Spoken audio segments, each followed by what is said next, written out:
अस्सलामुअलैकुम friends, welcome back to my channel novels की दुनिया। तो फ्रेंड्स, जैसा कि मैंने आपको लास्ट एपिसोड में भी बताया था कि हम ये नावल ख़त्म होने वाला है और हम अपना नेक्स्ट नावल जल्द ही स्टार्ट करेंगे। तो कुछ लोगों ने अपनी राय दी है जिनका मैंने रिप्लाई किया है। मैं सोच रही हूँ कौन सा नावल स्टार्ट किया जाए। तो फ्रेंड्स, आप फिर सब डिसाइड करके बताएं, क्योंकि अब सबकी राय मेरे लिए बहुत ज़रूरी है। तो अब मैं एक बार में सबकी राय तो पूरा नहीं कर सकती, किसी एक की ही पूरा करूँगी, लेकिन इंशाल्लाह I will try my best कि मैं जल्द ही नेक्स्ट नावल भी ख़त्म करके आप सब की पसंद के नावल बारी बारी रीड करूँगी इंशाल्लाह। तो आप मेरे साथ जुड़े रहिए, मेरी वीडियोस देखते रहिए और शेयर भी करते रहिए। और जिन्होंने मेरा चैनल सब्सक्राइब नहीं किया वो इस चैनल को सब्सक्राइब करें और बेल आइकॉन के बटन पर ज़रूर क्लिक करें ताकि आपको मेरी आने वाली नोटिफिकेशन मिलती रहे। Thank you. तो हम अपना नावल स्टार्ट करते हैं। आहिल हयात, तुम पीठ पीछे से वार कर रहे थे, मुझे मालूम ना हो सका। हाइज़ा को हथियार बनाकर अच्छा नहीं किया तुमने, वो बोलती हुई खड़ी हो गई। आहिल दानी के हमरा सोफ़े पर बैठा था, हाथ में पैड पकड़ रखा था जिसमें लाइव न्यूज़ चल रही थी।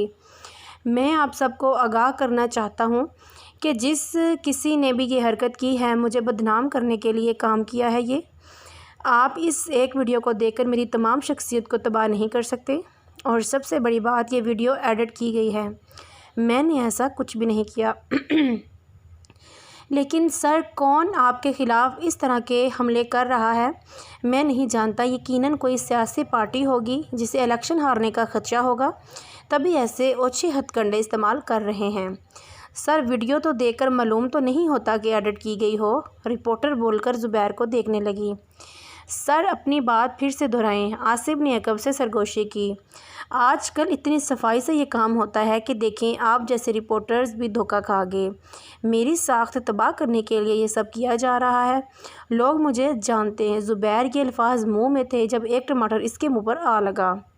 वो शिश्ता सा आगे झांकने लगा, लेकिन निशानाबाज दिखाई ना दिया। इसके बाद अंडे और टमाटर की बारिश हो गई। कोई छत से ये काम सर अंजाम दे रहा था।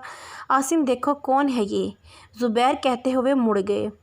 रिपोर्टर भी हैरान से इस मंज़र को देख और नज़र बंद कर रहे थे।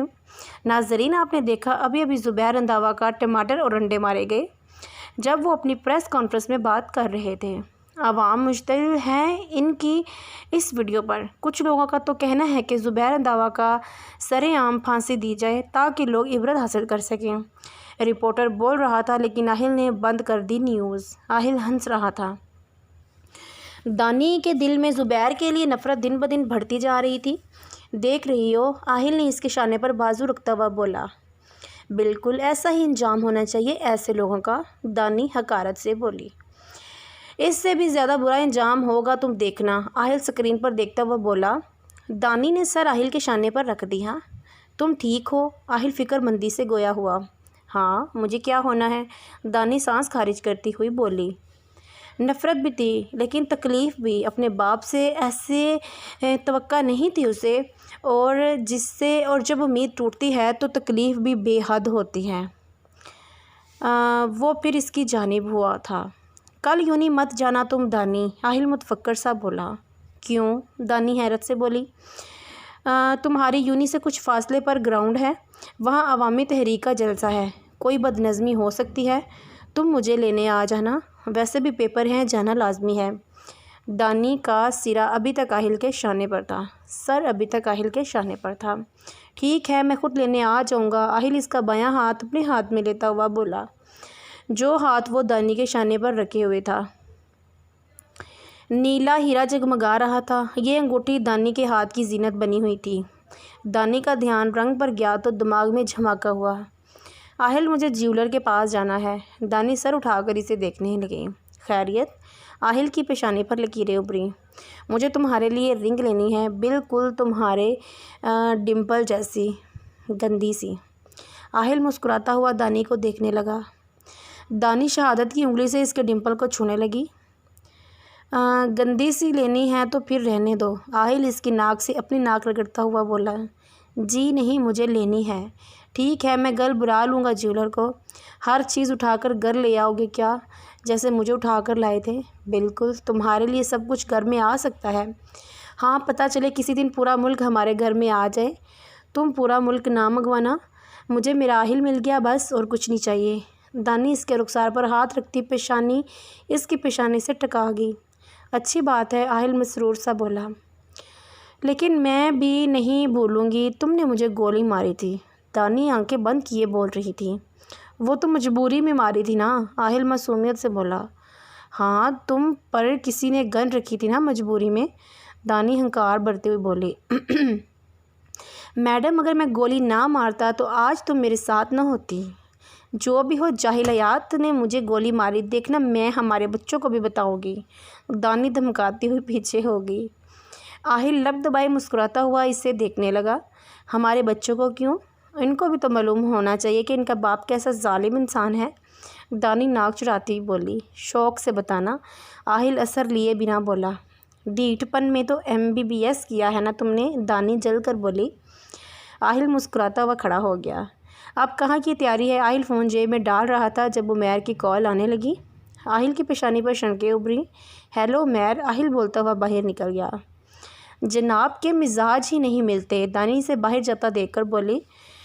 बाबा, आप मम्मा की कॉल क्यों नहीं ले रहे? उमैर सादगी से बोला। बेटा, मैं बिज़ी था। आहिल चलता हुआ गाड़ी में आ बैठा।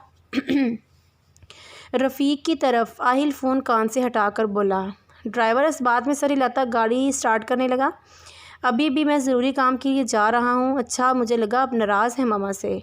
नहीं, बस काम इतने होते हैं, टाइम नहीं मिलता। बाबा, आप दोबारा कब आएंगे? वो उदासी से बोला। मैं कोशिश करूँगा आने की, लेकिन प्रॉमिस नहीं कर रहा। आपने कहा था जल्दी आएंगे। उमैर, मुझे बात करने दो बाबा से, ईमान की आवाज़ सुनाई दी। आहिल ने फ़ौरन फ़ोन बंद कर दिया। मामा, पहले मुझे बात करने दें फिर। उमैर ईमान को देखता हुआ बोला। बाबा, आप आज आ जाएं। उमैर बोल रहा था, लेकिन दूसरी जानिब से मुकम्मल खामोशी थी। बाबा, आपकी आवाज़ क्यों नहीं आ रही? मुझे दिखाओ अम्मा, ईमान हाथ बढ़ाती हुई बोली। मुझे मालूम था बंद कर दिया होगा तुमने आहिल, ईमान नफ़ी में सर हिलाती हुई बोली। बैटरी लो हो गई है फ़ोन की, इसलिए बंद हो गया, ईमान इसे बहलाती हुई बोली। ओह अच्छा, फिर आप चार्जिंग पर लगा दें, मैं होमवर्क कर लेता हूँ, उमैर कहकर सोफ़े से उतर गया। ज़ुबैर तैश के आलम में यहाँ से वहाँ चल रहा था। कोई फ़ायदा नहीं हुआ। इस कमीने आहिल हयात के बाइस मेरी शख्सियत मुतासिर हो रही है। आज लोगों ने मेरे मुंह पर, ज़ुबैर रंधावा के मुंह पर, सबके सामने ज़ुबैर मुट्ठियाँ बिच्चे खामोश हो गया। सर, डॉक्टर कुत्सियाँ आई हैं। मुलाजिम सर झुकाए इनके सामने आता हुआ बोला। ड्राइंग रूम में बिठाओ, मैं आता हूँ। ज़ुबैर शीशे में बाल देखता हुआ चलने लगा। बहुत अफसोस हुआ मुझे तुम्हारी प्रेस कॉन्फ्रेंस देखकर, डॉक्टर कुत्सिया अफसोस से बोली। मेरे इल्म में आया है कि मीडिया तुम्हें सज़ा देने के लिए आवाज़ उठा रहा है। अदारे कब से खामोश रहेंगे? वो फ़िक्रमंदी से बोली। इस आहिल हयात ने एकदम से बाजी पलट दी। मुझे लगा था वो बच्चा क्या बिगाड़ सकता है मेरा, अब मालूम हुआ वो बच्चा क्या कर सकता है। डॉक्टर कुत्से ने इसे टोका। खुश तो इसे भी नहीं रहने दूंगा, इसकी ज़िंदगी दनैन के गिर्द घूमती है ना, इसकी ज़िंदगी ही छीन लूँगा मैं, ज़ुबैर हकारत से बोले। क्या सोचा तुमने इस बारे में? कल अवामी तहरीक का जलसा है, एक छोटा सा झटका अपने दामाद को दूंगा। क्या चल रहा है तुम्हारे दिमाग में? डॉक्टर कुत्सिया आंखें छोटी किए बोली। ज़्यादा नहीं, सिर्फ डर, वो भी थोड़ा सा। वो अपने बारे में क्या ख्याल है? जेल जाने का इरादा है क्या? मैं सोच रहा हूँ रुपोश हो जाऊँ, लेकिन इलेक्शन जीतना तो दरकिनार, मुझे चंद वोट मिल जाएं वो भी गनीमत है। सानिया कहाँ है? डॉक्टर कुत्सिया ने मौजू बदला। वो सर्जरी के लिए गई है। क्या हुआ उसे? डॉक्टर कुत्सिया हैरत से गोया हुई। फ़िक्र मत करें, नाक की सर्जरी करवाने गई है। ज़ुबैर सर झटकता हुआ बोला। ओह अच्छा। डॉक्टर कुत्सिया इस बात में सर हिलाती हुई बोली। दानी की आंख खुली तो चेहरा मोड़े दाएं जानिब आहिल को देखने लगी, जिसके चेहरे पर बला की मासूमियत थी। वो शायद सच में इतना ही मासूम था। वक्त बहुत जालिम चीज़ है, मासूमियत छीन कर तजर्बा दे देता है। आहिल की ज़िंदगी भी तजर्बे की नज़र हुई थी। इन सब में वो तो बेकसूर मारा गया, सिर्फ वही नहीं, इसकी फैमिली भी। दानी की नज़रें आहिल के चेहरे के गिर्द थीं। दिमाग सोचों में उलझता जा रहा था। दिन ब दिन आहिल से मोहब्बत में इजाफ़ा होता जा रहा था। मोहब्बत में बड़ी ताकत होती है, ये आपसे कुछ भी करवा सकती है। दानी भी हार जाती थी अपनी मोहब्बत के सामने। आयज़ा वाले वाक़ये ने इसे तोड़ दिया था, लेकिन आहिल को देखते ही इसका दिल सब फरामोश कर गया।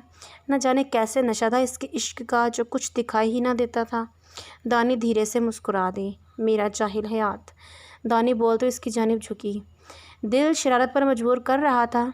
आहिल के नरम स्याह बाल इसकी पेशानी पर बिखरे हुए थे।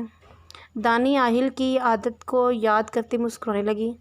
तुम्हें मेरे बालों से हमेशा मसला होता है ना? दानी बेखबर आहिल से मुखातिब थी, जो गहरी नींद में था। दानी ने हाथ बढ़ाकर आहिल की पेशानी से बाल हटाए। आहिल ने झट से दानी का हाथ पकड़ लिया। दानी घबराकर इसे देखने लगी। दिल की धड़कन मामूल से तेज़ हो गई। आहिल डरा दिया मुझे, दानी खुफकी से देखती हुई बोली। क्या कर रही थी तुम? आहिल दिलचस्पी से दानी को देखता हुआ बोला। कच्ची नींद में आहिल जगमगाता हुआ चेहरा मज़ीद दिलकश दिखाई दे रहा था। इस पर इसका मुस्कुराना दानी को चारों शाने चत कर गया। मैं अपनी क्यूट से हस्बैंड का मुआयना कर रही थी। दानी इसकी आंखों में झांकती हुई बोली। अच्छा, फिर क्या मिला आपको डॉक्टर साहिबा? मैं देख रही थी कि कोई ख़राबी तो नहीं पड़ गई तुम में? बस ये जो डिम्पल है ना, मुझे गिफ्ट कर दो। दानी इसके सीने पर बाजू रखे, इस पर अपना चेहरा रखे मुस्कुराती हुई बोली। मैं तो सारा ही तुम्हारा हूँ, जो लेना हुआ ले लो। आहिल जज्बात से चूर लहजे में बोला। अच्छा, फिर कुछ इरशाद फरमाएं। मैं अभी भी तकरीबन नींद में हूँ, आहिल जमाई रोकता हुआ बोला। दानी आंखें छोटी किए इसे घूरने लगी। बहुत बदतमीज़ हो तुम, दानी कहती हुई इसके सीने से बाजू हटाकर बेड से उतर गई। बहुत शुक्रिया मुझे आगाह करने के लिए, आहिल सीने पर हाथ रखता हुआ बोला। दानी बिना जवाब दिए अपने और आहिल के कपड़े निकालने लगी। दानी तैयार होकर सोफ़े पर बैठ गई। वो आहिल की मुंतज़िर थी। आहिल जानबूझकर देर कर रहा था। आहिल हयात, मुझे यूं नहीं जाना है। दानी इसके कब में खड़ी होती हुई तप कर बोली। तो क्या हुआ? मुझे भी वज़ीर आज़म से मुलाकात के लिए जाना है। आहिल महजूज होता हुआ बोला। दानी ने इसकी बाजू पकड़ी और रुख अपनी जानिब मोड़ा। तुम वज़ीर आज़म से मिलने जाओगे तो मुझे कौन लेने आएगा? दानी उदासी से बोली। मैंने सोचा ही नहीं। आहिल की पेशानी पर 3 लकीरें उभरी। दानी इसकी शर्ट के ऊपर वाले बटन बंद करने लगी। टाई भी पहना दो। आहिल को अच्छा लग रहा था दानी का इसके करीब रहना। 2 साल के बच्चे हो ना तुम, दानी खुफगी से कहती मतलाशी निगाहों से बेड को देखने लगी। फिर टाई उठाकर लाई। अब अपनी गर्दन नीचे करो, दानी हाथ ऊपर करते हुए बोली। आहिल ने सर झुका लिया। दानी मसरूफ़ से अंदाज में टाई बांधने लगी। कितनी देर लगेगी? आहिल काफ़ी देर बाद बोला। मुझे नहीं बांधनी आती, लो खुद बांध लो। दानी हाथ उठाती हुई बोली। फिर इतनी देर से क्या कर रही थी? आहिल डिम्पल की दीद करवाता हुआ बोला। मैंने सोचा कोशिश करने में कोई हर्ज नहीं। दानी मुंह बसोरती हुई बोली। आहिल शीशे में देखता टाई बांधने लगा। मैं कोशिश करूँगा जल्दी फ़ारिग हो जाऊँ। अगर मुझे लेट हो गया तो तुम यूनी में ही रहना, मैं कॉल कर दूँगा। आहिल दानी को देखता हदायत दे रहा था। दोनों गाड़ी में बैठे थे। गाड़ी यूनी के बाहर खड़ी थी। ओके बॉस, दानी मुस्कुराकर बोली। आहिल धीरे से मुस्कुराया। दोनों होने वाली अनहोनी से अनजान लम्हों को लुत्फ़ ले रहे थे। जाऊँ मैं? दानी का हाथ आहिल के हाथ में था। वो इजाज़त तलब नज़रों से आहिल को देख रही थी। मुझसे पूछोगी तो मैं कभी भी नहीं कहूँगा जाने का। जाना भी कौन चाहता है? दानी इसकी स्याह गहरी आंखों में देखती हुई बोली। आहिल की आंखें समंदर जैसी गहरी थीं, जिसकी गहराई कोई भी नहीं माप सकता था। जितना नीचे जाते जाओगे उतना गहरा होता जाएगा। बस उतरते जाओ, कभी ख़त्म नहीं होगा। वज़ीर आज़म से मेरी माँ से मिलने जाएगी, दानी शरीर लहजे में बोली। जाओ, मुझे भी लेट हो रहा है। आहिल इसका हाथ छोड़ता हुआ बोला। दानी मुस्कुराती हुई बाहर निकल गई। दानी चेहरा मोड़कर अकब में देखने लगी। वो आज भी नहीं देख रहा था। इसे बहुत जल्दी होती है तुम्हें? दानी बड़बड़ाते हुए गेट अबूर करने लगी। अकब में गार्ड चल रहा था। आहिल हमेशा कुछ फासले पर गाड़ी रोककर दानी को अंदर जाते देखता था और वो ये समझता था कि इसे हमेशा जल्दी होती है। रहीम, तुम्हें कुछ रहीम, तुम्हें कुछ नहीं होगा, मैं तुम्हें कुछ नहीं होने दूंगी। रहीम प्लीज़ आंखें खोलो। रहीम प्लीज़ मेरी बात का जवाब दो। अनम का चेहरा पसीने से शराबूर था, आंखें बरस रही थीं। अनम ने आंखें खोल दी। वो लंबे लंबे सांस लेती गिरदोपेश में निगाह दौड़ाने लगी। मैं तो अपने कमरे में हूँ, वो ख्वाब था। एक आंसू टूटकर रुखसार पर आ गिरा। मैं क्या करूँ? अनम ने थके थके अंदाज में चेहरा हाथों में गिरा लिया। ना मैं आगे जा सकती हूँ ना पीछे। तुम मुझे बीच रास्ते में छोड़ गए हो, जहाँ ना मंजिल दिखाई देती है ना रास्ता। जाने वाले तो चले जाते हैं, लेकिन इनका क्या जो उनसे जुड़े होते हैं, और फिर वो ना जिंदा में शुमार होते हैं ना ही मुर्दा में। अनम नफ़ी में सर हिला रही थी। तुम्हें भूलना भी नहीं चाहती, लेकिन इस अज़ियतनाक दिन को याद भी नहीं रखना। दिमाग अपनी मर्ज़ी चलाता है और दिल अपनी मर्ज़ी। दोनों के बीच में मैं ख़त्म होती जा रही हूँ। ये दीमक सदा मोहब्बत मुझे अंदर ही अंदर से खा रही है, खोखला कर रही है। ये रोज़ रोड की अजियत को एक ही बार मौत मुझे अपनी आगोश में ले जाए, कम अज़ कम सुकून तो मैसर होगा। वो खिड़की से बाहर के मनाज़र देखने लगी। सूरज की किरण एक अंदर कमरे में आ रही थी। काश इंसान के बस में ज़्यादा नहीं, बस थोड़ा सा तो होता। किसी को खोना फिर इसके बिना जीना, ये ख्याल ही सुहान रूह है। तो फिर इससे गुजरने की तकलीफ़ कोई सोच भी नहीं सकता। पल पल मरती हूँ जब ये ख्याल हो आता है कि रहीम कभी वापस नहीं आएगा। दिल आज भी यकीन करने पर राज़ी नहीं। शायद लोग इसी वजह से पागल हो जाते हैं। अधूरी मोहब्बत और अधूरी ख्वाहिशें जब दम तोड़ देती हैं, फिर कुछ भी बाकी नहीं रहता। ज़िंदगी मेरे लिए क्या है? सिर्फ सांसों का खेल। जिस दिन ये खेल तमाम, इन दिनों उस दिन ये ज़िंदगी भी तमाम। बस इतनी सी बात है। और इंसान उतरता फिरता है, एक लम्हे का भी भरोसा नहीं, फिर भी अकड़ता है। सालों की प्लानिंग करता है, लेकिन वकूफ़ पज़ीर तो अल्लाह की प्लानिंग होती है। हम क्या क्या सोच बैठते हैं, और ज़िंदगी सिर्फ़ एक लम्हा लेती है, सिर्फ़ एक लम्हा, और सब कुछ बदल जाता है। अनम इस्तज़ाइया हंसते। ये दुनिया और इस दुनिया के खेल सब बेवकूफ़ हैं, इस दुनिया के पीछे भाग रहे हैं, जहाँ से एक सेकंड में चले जाना, फिर सारा खेल, सारी प्लानिंग धरी की धरी रह जानी है। अनम सर बेड की पुश्त से टिका दिया। दिल बोझल सा था, लेकिन शायद अब कुछ सुकून था। दिल का गुबार निकल गया तो अनम भी खामोश हो गई, लेकिन आंसू खामोश नहीं होते। वो अपनी ज़ुबान बोलते रहते हैं जब तक तकलीफ़ ख़त्म नहीं होती। नाजरीन, आपको बताते चलें, जामिया यूनिवर्सिटी में आज खुदकश धमाका हुआ। कुछ देर कबल तलबा व तलबात पर्चे हल करने में मसरूफ़ थे जब ये अफसोसनाक वाक़या पेश आया। अभी हम आपको अंदर के मनाज़र दिखाएंगे। बहुत से स्टूडेंट ज़ख्मी हैं और कुछ इस दुनिया से रुखसत हो चुके हैं। मरने वालों की तादाद के बारे में फ़िलहाल कुछ नहीं कहा जा सकता। सिक्योरिटी के बावजूद कोई स्टूडेंट अंदर रबामत ले गया। ये खुदकश हमला है। बहुत से तलबात इससे मुतासर हुए हैं। जामिया यूनिवर्सिटी, जहाँ तलबा मामूल के मुताबिक पेपर्स देने में मसरूफ़ थे, अचानक एक दिलज़ोर आवाज़ सुनाई दी और चारों सिमत धुआं, चीखों पुकार सुनाई देने लगी। ये आप देख सकते हैं मनाज़र, क्या हाल हो गया है इस यूनिवर्सिटी का। खून के निशानात तो कहीं बैग रजिस्टर गिरे पड़े थे। मज़ीद मालूम हुआ है कि धमाका एग्ज़ामिनेशन हॉल में हुआ है, जहां तलबा अपना पर्चा हल करने में मसरूफ़ थे। सब मामूल के मुताबिक काम कर रहे थे। ये बात से अनजान कि कुछ देर में ऐसा वाक़या होने वाला है। आर्मी एहलकार पहुंच चुके हैं। ज़ख्मियों को तिब्बी इमदाद दी जा रही है। आप टीवी स्क्रीन पर यह मनाज़र देख सकते हैं। फ़ौजी मदद के लिए आ चुके हैं और अब ज़ख्मियों को और लाशों को बाहर ले जाया जा रहा है। इस धमाके का पस मंज़र क्या हो सकता है, ये कोई भी नहीं जानता, क्योंकि जहां धमाका हुआ वहां सिर्फ तलबात बैठे थे और हमला इतना अचानक हुआ कि किसी को मालूम नहीं हो सका। मज़ीद तफसीलात से आगाह करते चलें, साबिक़ वज़ीर आज़म राजा परवेज़ का इस सानिये को लेकर अफसोस का इजहार। उनका कहना है कि पाकिस्तान के लिए ये शर्म की बात है कि आज हमारे तलीमी इदारे भी महफूज नहीं। ये तालिबात पाकिस्तान का मुस्तकबिल हैं। कल को मुल्क की बागडोर इन्हीं के हाथों में होगी। जिस किसी का भी ये काम है, वो पाकिस्तान की साख्त को तबाह करना चाहते हैं। तभी तो हमारे मुस्तकबिल, हमारे तालिबात पर हमला किया। पाकिस्तान का मुस्तकबिल तरीक करने की संगीन कोशिश की जा रही है। मज़ीद इनका कहना था कि निगरान हुकूमत इस बात का नोटिस ले, मालूम करे इसके पीछे किसका हाथ है। लवाहकीन के अहल खाना से अफसोस का इजहार। जमात इस्लामी के सरबराह की प्रेस कॉन्फ्रेंस। सानिया की मजम्मत और यूनिवर्सिटी इंतज़ामिया से नोट्स लेने का ऐलान। साबिक़ वज़ीर आला आहिल हयात का इस सानिया को लेकर ट्वीट। उनका कहना है कि ये एक अफसोसनाक वाक़या है। लोगों में खौफ पैदा करने की सही, वाक़ये की मज़म्मत और निगरान हुकूमत के साथ ताउन करने की यकीन दहानी।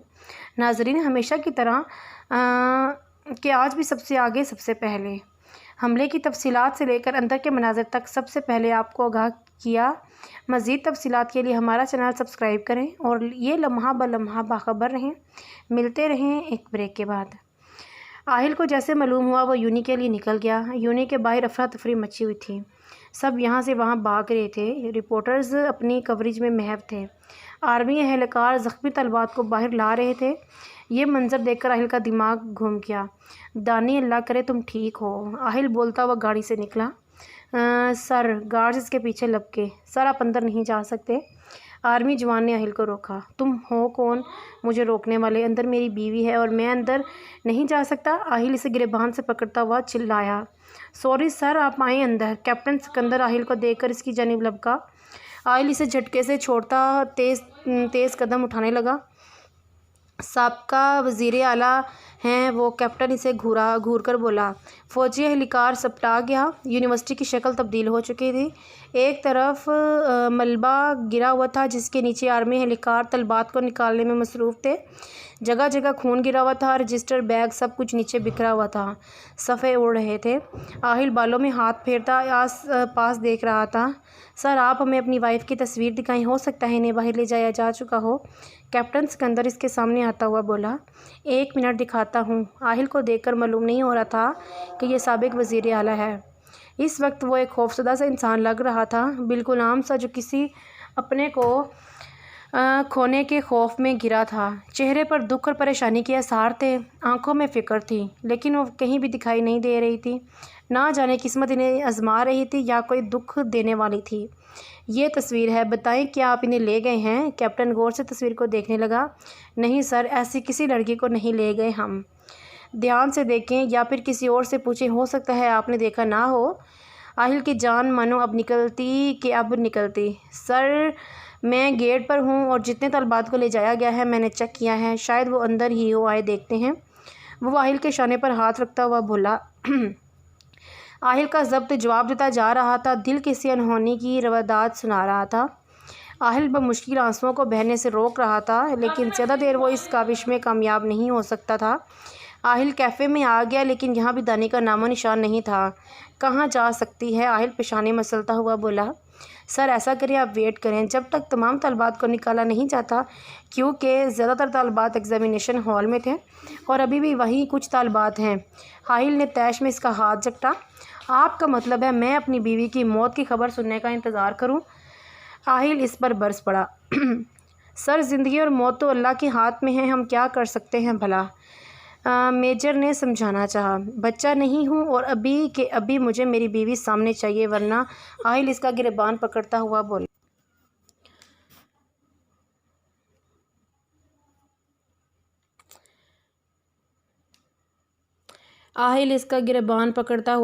सर, मैं समझ सकता हूँ, आप मुझे 5 मिनट दें, मैं कुछ करता हूँ। वो संभल कर बोला। 5 मिनट? इसके बाद तुम में से कोई भी मुझे यहाँ दिखाई नहीं देगा। आहिल इसे झटके से छोड़ता हुआ बोला। कैप्टन कॉलर दुरुस्त करता चल दिया। आहिल चेहरे पर हाथ रख के खुद को रोने से बाज रख रहा था। दानी, कहाँ चली गई हो तुम? मैं फिर से तुमसे गाफिल हो गया। आहिल के हाथ नम हो रहे थे। ज़ुबैर टांग पे टांग चढ़ाए डॉक्टर कुत्सिया के ड्राइंग रूम में बैठा ये मंज़र देख रहा था। वैसे मुझे तो बहुत अफसोस हो रहा है कि एक की खातिर कितने लोग जान से गए। ज़ुबैर स्क्रीन को देखते हुए बोले।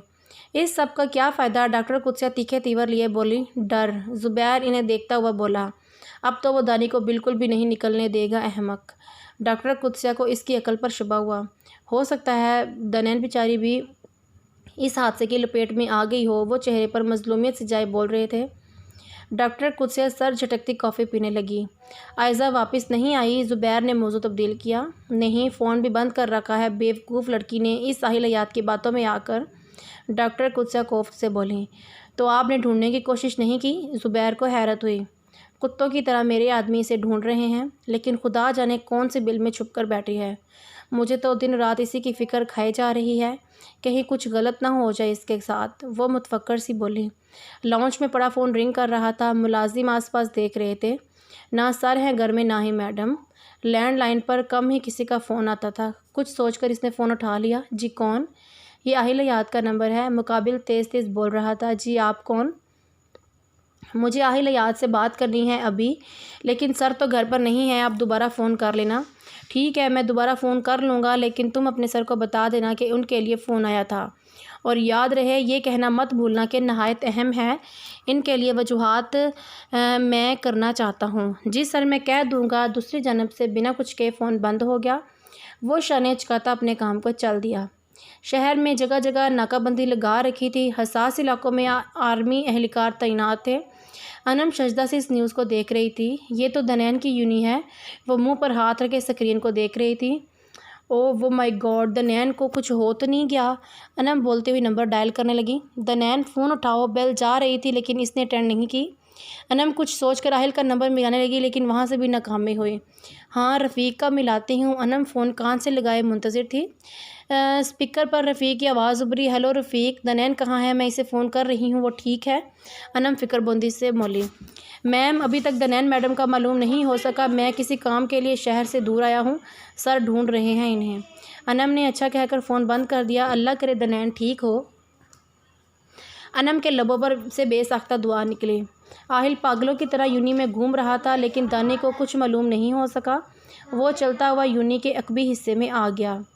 आहिल को गार्ड दिखाई दिया। आहिल लंबे लंबे डग बढ़ता इस तक पहुंचा और इसे गिरेबान से पकड़ लिया। दानी कहाँ है? आहिल के आंखों में शोले भड़क रहे थे। सर वो मैडम, इसने अकब में इशारा किया। दानी मलबे पर बैठी पानी पी रही थी। दानी, आहिल ने इसे पुकारा।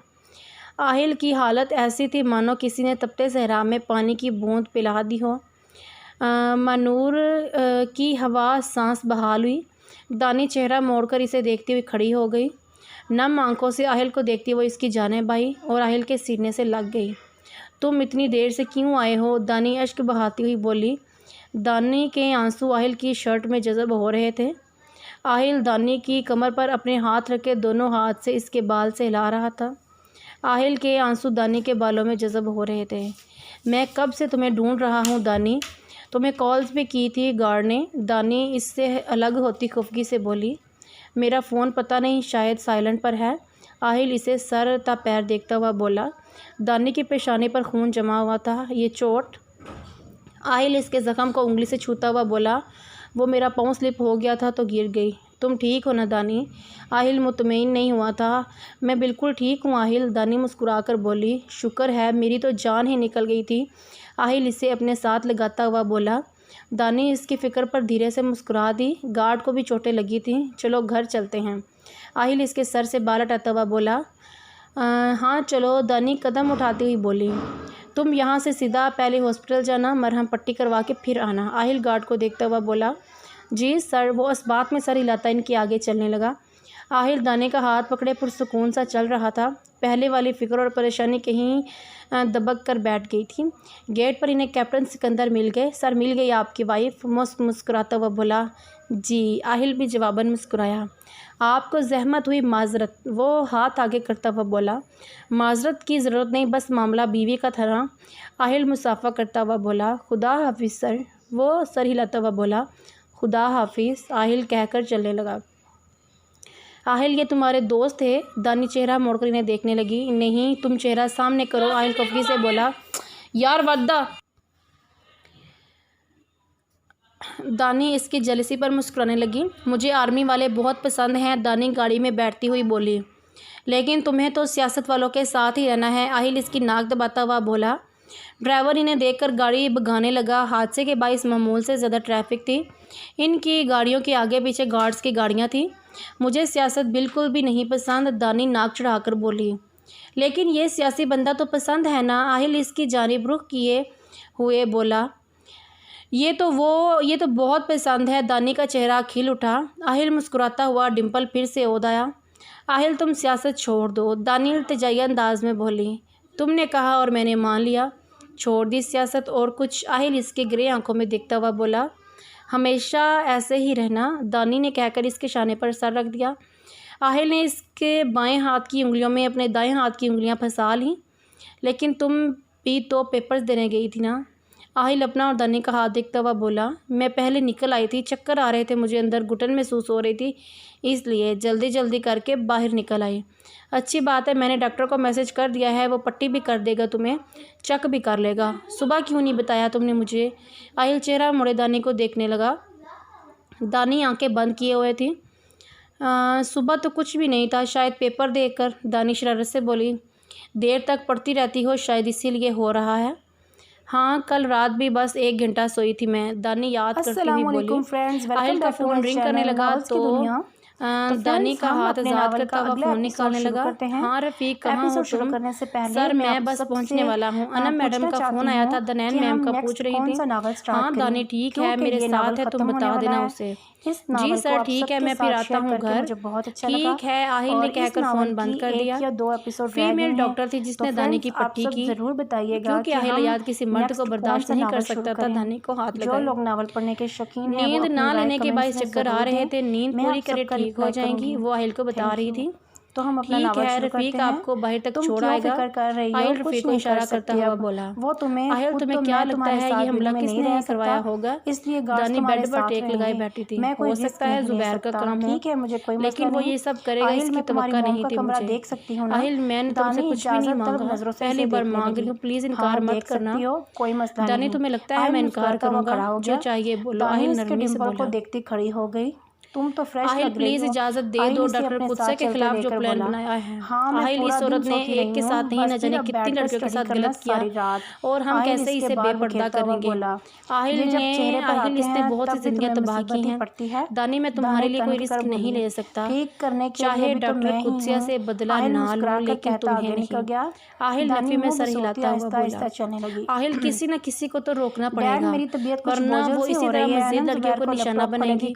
आहिल सब अपनी जिंदगी में मसरूफ है, क़यामत तो इन्हीं घरों में टूटती है जहाँ कहर बरसता है। हम सब कुछ देखते हुए आंखें बंद नहीं कर सकते। दानी ने इसे कायल करना चाहा, दानी नहीं, आहिल आहिस्ता से बोला। आहिल सबसे बढ़कर मैं मॉम का बदला लेना चाहती हूँ। डॉक्टर कुत्सिया ने जो किया इसका अंजाम भी भयानक होना चाहिए। तुम्हें मालूम है मुझे मॉम बहुत पसंद है, तुम सही कहते थे, वो बाहर से ही नहीं बल्कि अंदर से भी खूबसूरत थी। काश मैं इनसे मिल सकती। दानी हसरत से बोली, दानी तुम मुझे कमजोर कर रही हो। दानी तुम्हारी ताकत है, कमजोरी नहीं। दानी इसके हाथ पकड़ती हुई बोली, सब यही समझते हैं कि आहिल याद की कमजोरी दनान है, लेकिन तुम सबको झुठला दो, मुझे अपनी ताकत बना लो। दानी पूरे तमाम लहजे में आहिल की आंखों में आंखें डालती हुई बोल रही थी। आहिल जानता था और समझता भी था, लेकिन दिल मानने पर रजामंद नहीं था।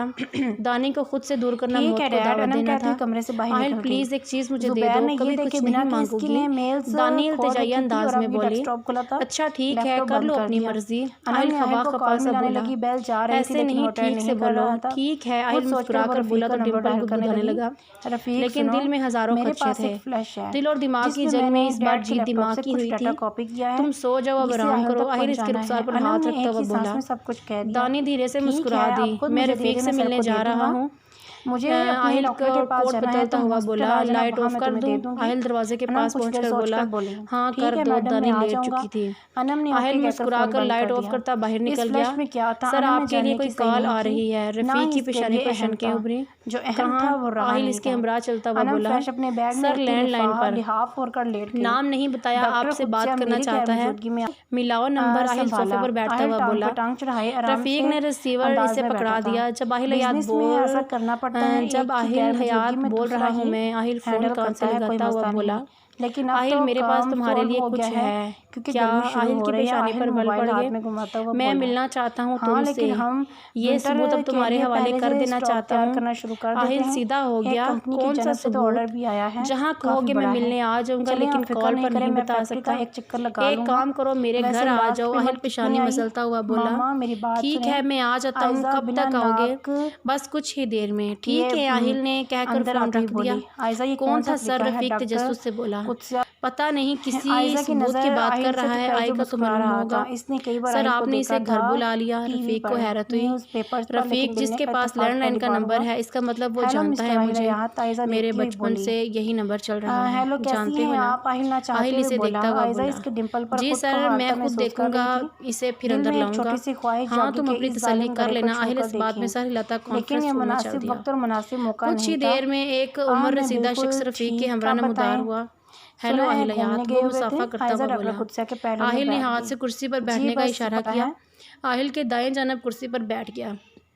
रफ़ीक आहिल के बाई जानब पर बैठ गया। बोलो कैसा सबूत है तुम्हारे पास? आहिल टांग पर टांग चढ़े चेयर इसके जानिब घुमाता हुआ बोला, आपको कोई काम है? इसमें है वो सबूत जिसकी आपको तलाश थी। आहिल आबरू झुकाकर इसे देखने लगा। मामा मेरी इसने एक फ्लैश जेब से निकाली और टेबल पर रख कर आगे को कर दी। मामा मेरी बर्थडे आप आहिल पेशानी पर बल डाले लैपटॉप ऑन करने लगा। कौन सी फाइल? आहिल की उंगलियां तेजी से चल रही थी। इसमें सिर्फ एक ही वीडियो है, वो देख ले। आहिल ने वीडियो प्रोजेक्टर में प्ले कर दी। ये फार्म हाउस था आहिल के डैड का। आबिद याद परेशानी की आलम में टहल रहे थे। रात की तरीके के बाद लाउंज में मसनूई रोशनियां चल रही थी। 1 मिनट बाद जुबैर रंधावा नमदार हुआ। वही रात आहिल कैसे भूल सकता था। आहिल फिर से इसी दोराहे पर आ पहुंचा था। बार बार वही सब कुछ आहिल को लगा कोई इसके ऊपर कोड़े बरसा रहा है। जुबैर रंधावा मुस्कुरा के गले मिला और जेब से गन निकाल कर आबिद हयात की पसली में गोली मार दी। फटी फटी आंखों से दूर होते जुबैर को देखने लगा। गन में सलेंसर लगा था जिसके बारिश आवाज सुनाई नहीं दी। इसके बाद जुबैर ने कई गोलियां आबिद हयात के सीने में उतार दी। आबिद हयात तड़प रहे थे, वो बोलना चाहते थे लेकिन जिसम इतनी सख्त बाकी ना रही थी कि किसी को आवाज दे सकते। जुबैर घुटनों के बल बैठकर इसे देखने लगा जो तड़प रहे थे। जैसे कि मार्बल का फर्श खून से रंगा जा रहा था। आबिद हयात की जान निकलती जा रही थी। वो हाथ बढ़ाकर जुबैर को पकड़ने की सही कर रहे थे, लेकिन जुबैर को तरस नहीं आया। आबिद हयात का मुंह थपथपाता बाहर निकल गया। आबिद हयात का सांस उखड़ने लगा। वो आखिरी सांसें ले रहे थे। आबिद हयात की आंखों से आंसू बहने लगे। अधूरी ख्वाहिशें, अधूरे काम, कर्ब में थे, आंखें तकलीफ में थे। किस्मत ने इनकी मुश्किल आसान कर दी। इन्हें आखिरी हिचकी आई और अगला सांस नहीं आया। आबिद हयात की आंखें बंद हो चुकी थी। खून बहता जा रहा था। खामोशी ही खामोशी थी। एक भयानक रात की भयानक खामोशी। आहिल जब्ती की इंतहा पर था। किस्मत इसे आजमा रही थी, इंतहा कर रही थी। आहिल को लगा वो 10 साल पीछे चला गया है। डैड आहिल के लबों से फिसला। आहिल का चेहरा आंसू से तर था। वो इस बात से अनजान बना आबिद हयात के बेजान वजूद को देख रहा था। स्क्रीन से हो गई, माजी की यादें भी बंद हो गई। आहिल चिरा रफ़ीक की जानिब ये साफ करने लगा। फिर इस शख्स को देखने लगा। तुम्हें ये कहाँ से मिली? कौन हो तुम? आहिल के दिमाग में कई सवाल सर उठा रहे थे। आकिब हयात ने भेजी थी ये वीडियो। तुम्हारी मॉम डैड की वफात के बाद आहिल को हैरत का झटका लगा। लेकिन चाचू ने मुझे ये वीडियो क्यों नहीं दी? तुम्हें क्यों? आहिल की पेशानी पर बल पड़ गए। इस वक्त तुम खुद को संभाल नहीं पा रहे थे। इस वक्त आकिब हयात ने महफूज रखने के लिए मुझे भेज दी। कैसे जानते हो तुम चाचू को? आहिल अभी तक बेयकीनी की कैफियत में था। वो शख्स खामोश हो गया। आहिल मैं चाहता हूँ तुम जुबैर को इसके अंजाम तक पहुँचाओ। वो दुख से बोला, क्यों तुम्हारा क्या नाता है उससे? आहिल जांचती नजरों से इसे देखने लगा। मैं तुम्हारी मॉम का दोस्त था, इसलिए आकिब ने मुझे ये वीडियो भेजी। मैं जुबैर से बदला लेना चाहता था, लेकिन इसने मेरा भी जीना हराम कर दिया। मैं जैसे तैसे करके मुल्क से बाहर चला गया, फिर वापस नहीं आया। अब 4 माह बाद लौटा तो जुबैर को धमकाने लगा इस वीडियो के जरिए। लेकिन जुबैर से बदला तुम जैसा इंसान ले सकता है?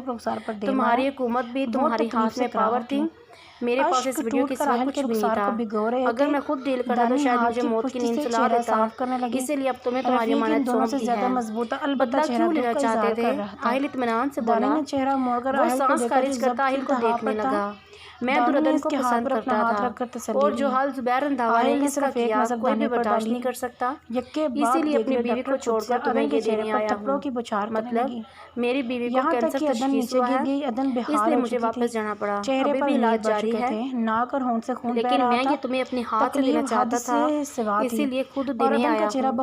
थैंक यू, तुमने इसे संभाल कर रखा। आहिल इसके शाने पर हाथ रखता हुआ बोला, थैंक्स की जरूरत नहीं, बस जुबैर को इसके इंजाम तक पहुंचा दो, इब्रतनाक इंजाम होना चाहिए इसका। वो हकारत से बोले। आहिल ने रफ़ीक को इशारा किया तो रफ़ीक उठकर बाहर चला गया। कुछ देर बाद मुलाजिम के हमरा वापस आया। मुलाजिम मुलाजमात की ट्रे पकड़े हुए थे। इस सब की जरूरत नहीं आहिल, वो आहिल को देखता हुआ बोला। आप मेरी मॉम मेरे चाचू के दोस्त हैं, मेरे मेहमान। और आहिल याद कर रहे मेहमान को ऐसे नहीं बेचता। आहिल पुरसुकून अंदाज में बोल रहा था।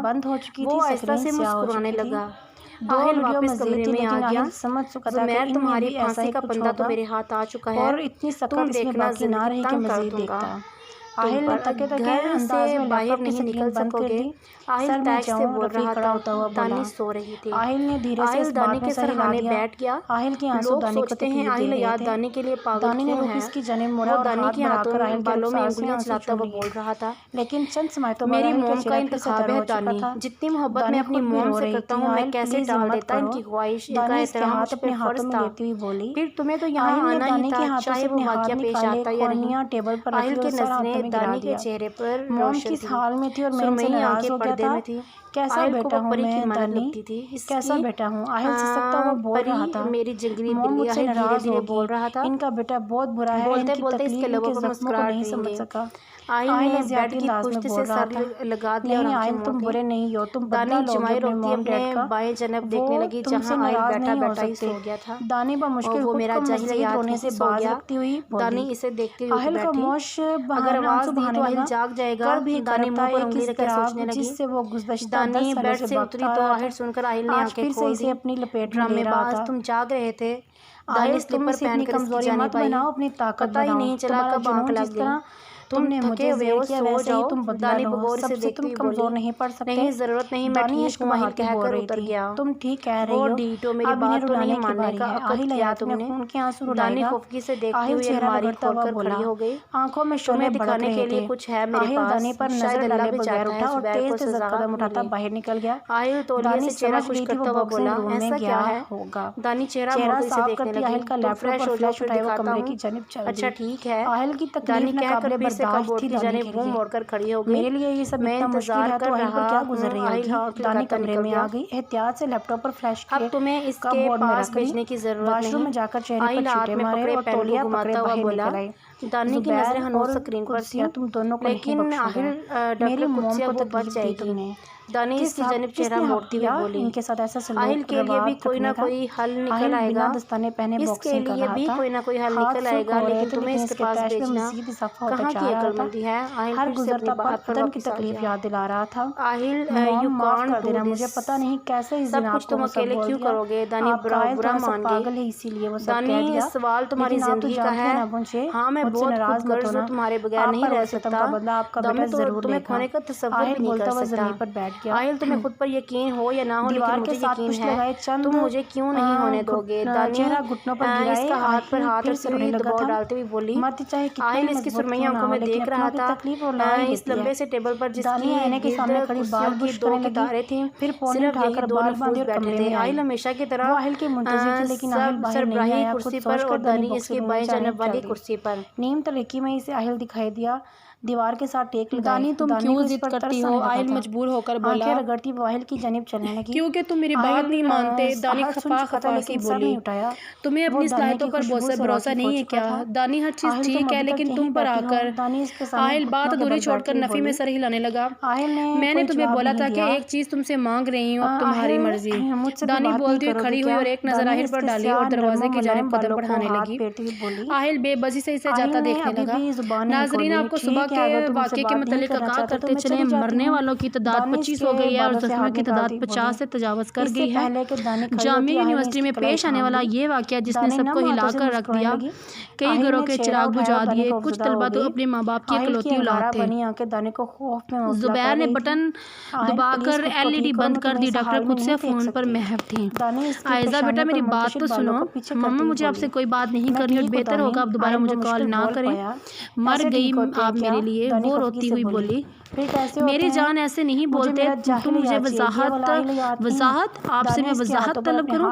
मुझे तो शर्म आ रही है आपको अपनी मामा कहते हुए। आप ऐसी होंगी ये मैंने कभी सोच भी नहीं सकती थी। लानत है मुझ पर, ऐसी औरत की बेटी हूँ मैं। आयजा ने चिल्लाते हुए फ़ोन बंद कर दिया। आयजा मेरी बात सुनो। हेलो आयजा। डॉक्टर कुत्सिया फ़ोन कान से उठाए स्क्रीन को देखने लगी। सांस खारिज करती वापस अंदर आ गई। देख रही है मीडिया इस वाक़ये के पीछे पड़ गया। इस तरह मुझे भी कुछ सुकून मिल गया, वरना 1 महीने तक मुझे जलील करता रहा। ज़ुबैर अहंकार बढ़ते हुए बोले, जो करना है करो, मेरा बस नहीं चल रहा। आहिल हयात का गला दबा दूं। वो तैश के आलम में गोया हुई। दिल तो मेरा भी यही चाह रहा है, लेकिन आहिल को नुकसान पहुँचाना आसान नहीं। वो मुफीद भी नहीं, दानी के जरिए नुकसान पहुँचाएंगे तो मज़ा आएगा। जब वो हाँ बस खाना खा कर निकलता हूँ तो मैं जब वो रोज़ तड़पेगा मुझे कपड़े लेने दानी के लिए। घर में आ जाएंगे, कुछ साल तो ऐसे ही मालूम करने में सरफ हो जाएंगे कि दानी को भेजा कहाँ है, और जब मालूम होगा वो किस मुल्क में है, फिर बाकी ज़िंदगी वहाँ तलाशने में तमाम कर देगा, क्योंकि वो तो कहाँ की कहाँ पहुँच जाएगी। ज़ुबैर तरतीब देते हुए बोले, बिल्ली के ख्वाब में चिचड़े। डॉक्टर कुत्सिया जल कर बोली, कैसे? ज़ुबैर की पेशानी पर बल पड़ गए। दानी हाथ कैसे लगेगी मुझे बताओ। वो आहिल हयात ने सिक्योरिटी डबल क्या ट्रिपल कर दी होगी।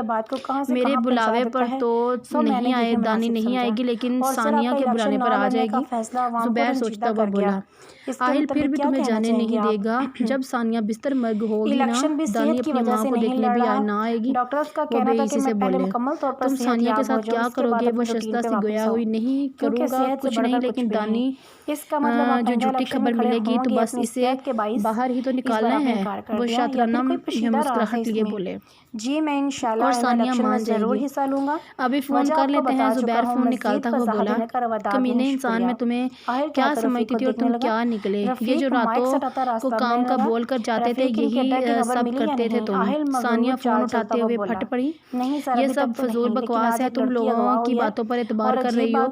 तुम जानती हो मैं जैसी तुम्हारी गंदी नीयत थी, मेरा फ़ोन नहीं ले रहे तुम और कहाँ छुप कर बैठे हो। अगर तुमने मस्जिद कोई फजूल गई तो तुम्हारे बैंक अकाउंट सब कुछ बंद करवा दूंगा। ज़ुबैर दौड़ा। सानिया लब भींच कर रह गई, अब मेरी बात गौर से सुनो।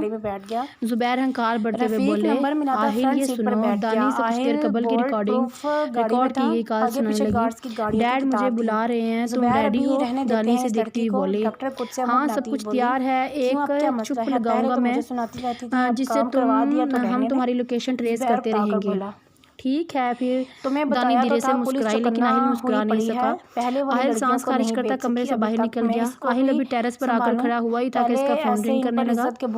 जेब से फोन निकाला तो ईमान का नाम जगमगा रहा था। आहिल ने फोन साइलेंट पर लगाया और जेब में डाल लिया। वो रिलिंग पर हाथ रख के दूर खलाओं में देख रहा था। रात मामूल से ज्यादा तारीक और खौफनाक थी। फलक की चादर बिल्कुल स्याह थी, कोई सितारा दिखाई नहीं दे रहा था। चांद की पहली तारीख थी, तभी वो भी गायब था। तरीके में हर सिम सन्नाटा दिखाई दे रहा था। आहिल की पेशानी पर लकीरें नुमायां थी। फोन फिर से वाइब्रेट होने लगा तो आहिल ने कुछ सोचकर फोन बाहर निकाला और रफीक का नंबर मिलाने लगा।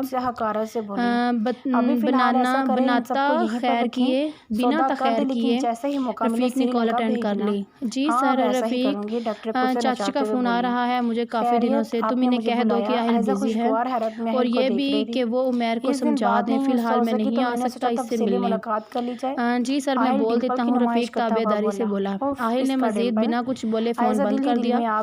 दानी दबे पैर चलती हुई आ रही थी। आहिल इसकी खुशबू से आशना था, वो समझ गया था कि इसके कब में दानी है। दानी फूंक फूंक कर कदम उठा रही थी। दानी मुझे मालूम है। दानी मुंह घसूटती तेज तेज कदम उठाते इसके सामने आ गई। हर चीज़ कैसे मालूम कर लेती हो तुम? वो आहिल को घूरती हुई बोली। आहिल ने कोई जवाब नहीं दिया। मेरे प्यारे हयात, दानी इसे बाजुओं से पकड़कर रुख अपनी जन्म मोड़ती हुई बोली। आहिल के लबों पर धीमी सी मुस्कुराहट बिखरी। अगर तुम ऐसा करोगे फिर मैं कैसे रिलैक्स रहूंगी? दानी बगौर इसकी आंखों में देखती हुई बोली। आहिल के पास बोलने को शायद एक लफ्ज़ भी नहीं था। आहिल दानी तुमसे बहुत मोहब्बत करती है। दानी इसके कान के करीब होती सरगोशी करने लगी। तुम्हारे इश्क से मुझे इश्क होने लगा है। तुम जानते हो मोहब्बत के पंछियों को आज़ाद छोड़ देना चाहिए, क्योंकि जो आपके हों वो कभी छोड़ कर नहीं जाते, और जिन्हें कैद से ही मोहब्बत हो जाए इनके मतलब